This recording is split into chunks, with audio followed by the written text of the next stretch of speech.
Box মডেলের পরবর্তী সাথে সাথে আরেকটা যে কনসেপ্ট আছে, মানে ওই কনসেপ্টের একটু সাথে রিলেভেন্ট আর একটা কনসেপ্ট, সেটা হচ্ছে আউটলাইন। হ্যাঁ, আউটলাইনটা বক্স মডেলের ঠিক একটু বাইরের চিন্তা। যেমন বলছে outline is line ড্রন outside of the element border, মানে কোনো একটা এলিমেন্টের, মানে আমরা যে বক্স মডেল যেটা দেখছিলাম, যে বক্স মডেল যেগুলো কাউন্ট করে, আমরা যদি দেখি এই যে বক্স মডেলের এটা কাউন্ট করে এর আউটসাইডে হচ্ছে মূলত এই কনসেপ্টটা মূলত অ্যাপ্লিকেবল হয়। এটা বক্স মডেলের ইনক্লুডেড না, এটা বাইরে আর কি। যদিও এখানে সেটা মেইন উল্লেখ করে না, এটা বলছে যে এটা আঁকা হয় এলিমেন্টের বাইরের দিকে, অর্থাৎ বর্ডারের কাছাকাছি। সিএসএস আউটলাইনটা দেখেন কোথায় থাকে, এখানে কন্টেন্ট, বর্ডার এবং আউটলাইন, অর্থাৎ বর্ডারের সাথে লাগোয়া থাকে। যেমন outline is line that ড্রন around এলিমেন্টের সাথে আউটসাইড অফ দ্য বর্ডার, বর্ডারের সাথে, বর্ডারের বাইরে। এখানে বড় করে দিয়েছে, ক্যাপিটালাইজড করে দিয়েছে, এবং to make the element stand out. Okay, তো এরপরে আমরা দেখি আউটলাইন প্রপার্টিস। এই আউটলাইনের কি কি প্রপার্টিস আছে? এর প্রপার্টিসগুলো হচ্ছে আউটলাইন স্টাইল। আমরা স্বাভাবিক বুঝতে পারছি যে এটার স্টাইলটা কেমন হবে। আউটলাইন কালারটা কি হবে, এখানে একটা গ্রিন কালার দেখতে পাচ্ছি। এর উইথটা, এটা কতটুকু বড় হবে, ছোট হবে।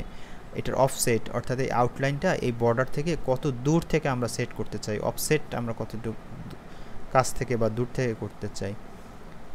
আর এটা হচ্ছে আউটলাইন ইন জেনারেল আউটলাইন, এটা হচ্ছে মাল্টিপল, অর্থাৎ একটা আউটলাইনের ভিতরে আমরা এই কয়টা প্রপার্টি চাইলে পরপর দিতে পারবো।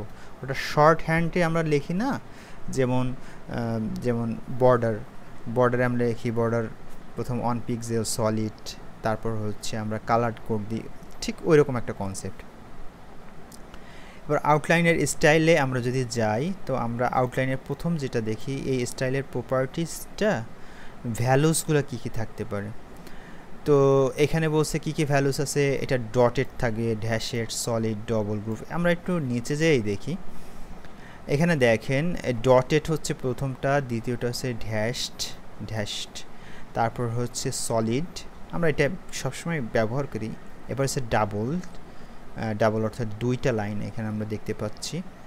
গ্রুভ, এই গ্রুপটা একটু ভিতরের দিকে কার্ভ করা, এটা একটু আপনারা অ্যাপ্লাই করে দেখতে পারবেন। এখানে যদি অনেক ছোট বোঝা যাচ্ছে না, প্রায় কাছাকাছি লাগতেছে।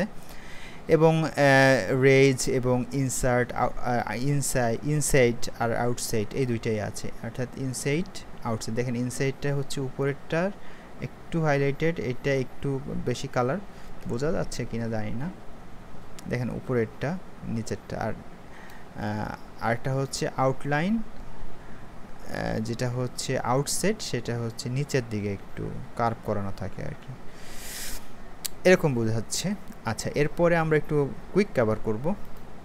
উইথের আমরা এখানে যদি আসি, নেক্সট উইথটা আমরা দেখি। দেখেন উইথের যে প্রপার্টিগুলো আছে, আউটলাইন উইথ, সে উইথের প্রপার্টিগুলোর ভিতরে আছে যে প্রপার্টির যে ভ্যালুসগুলো আছে, যেমন thin, medium, thick, specific, size, আমরা এটা দিয়ে দিতে পারি। তো যদি থিন দেই, সেটা সাধারণত 1 পিক্সেল কাউন্ট করে, মিডিয়াম দিলে 3 পিক্সেল করে, এবং থিক একটু মোটা দিলে 5 পিক্সেল হিসাবে সাধারণত কাউন্ট করে। এরপর যদি স্পেসিফিক সাইজ দিতে চাই, সেটা আমরা ইঞ্চিতে দিতে পারি, পিক্সেলে দিতে পারি, পিটিতে দিতে পারি, সেন্টিমিটার, ইএম এবং এটসেট্রা, বিভিন্ন যেগুলো অ্যাপ্লিকেবল হয়, রাইট?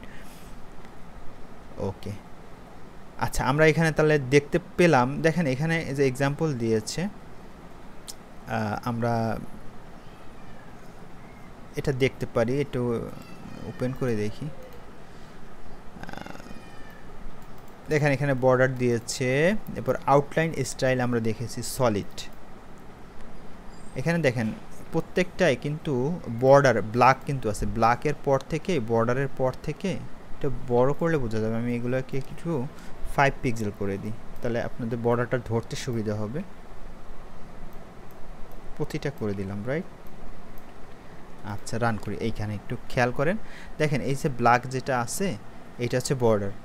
তো বর্ডারে এটা কিন্তু শর্ট হ্যান্ড ভার্সনে লেখা, আমরা এটা শর্ট হ্যান্ড এটাও লিখতে পারবো, এটা পরে আমরা সামনে দেখবানি। আউটলাইন স্টাইল সলিড, এই যে স্টাইলটা সলিড দিয়েছে, রেড কালার, থিন অর্থাৎ চিকুন, তারপর একটা হচ্ছে মিডিয়াম, মিডিয়ামে আমরা 3 পিক্সেল দেখেছিলাম, এবার থিকে হচ্ছে আমরা 5 পিক্সেল দেখেছিলাম, এবং এরপর হচ্ছে আমরা আউটলাইন উইথ 4 পিক্সেল এটা আমরা দিতে পারি। দেখতে পাচ্ছেন এটা 5 থেকে 4টা একটু ছোট, এটা স্ক্রিনে হয়তো দেখা যাচ্ছে না। এটাই ছিল। এরপর হচ্ছে কালারটা একেবারেই মানে একটা খুবই সহজ একটা ব্যাপার, সেটা হচ্ছে আপনারা কি কালার ব্যবহার করতে পারবেন, মানে যত ধরনের কালার কোড আছে, যেমন ডিরেক্ট নাম দেওয়া যায়, এরপর সে হেক্সা কালার ইউজ করা যায়, যেমন হ্যাশ দিয়ে আমরা যে কালার কোডটা লিখি, RGB ফরম্যাটে লেখা যায়, HL ফরম্যাটে লেখা যায়। তো এই হচ্ছে মূলত বিষয়। Invert forms a color version which ensure the outline is visible regardless of color of background. এটা নিয়ে আমি কখনো কাজ করি নাই, আমি সরি টু সে, এটা দেখতে হবে। তো এই ছিল হচ্ছে মূলত কালার এবং তার ইউজ কেসগুলো এখানে দেখানো হয়েছে। আপনারা এটা জাস্ট কালার কোডে কালারের এখানে জাস্ট লিখে দিলেই মোটামুটি হবে।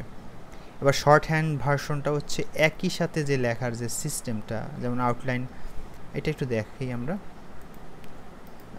দেখুন এখানে দেখেন, এখানে একটা অফসেট এখানে যেটা করেছে একটা পি ট্যাগ নিয়েছে, তার এখানে একটা বর্ডার দিয়েছে, এই যে বর্ডার 1 পিক্সেল সলিড ব্ল্যাক দিয়েছে। ওকে, এখন আউটলাইনের দেখেন শর্ট হ্যান্ডে কীভাবে লেখা যায়, প্রথম যে ভ্যালুসটা দিয়েছে এটা হচ্ছে কত পিক্সেলের আউটলাইনটা চাই, আমরা 1 পিক্সেলের চাচ্ছি।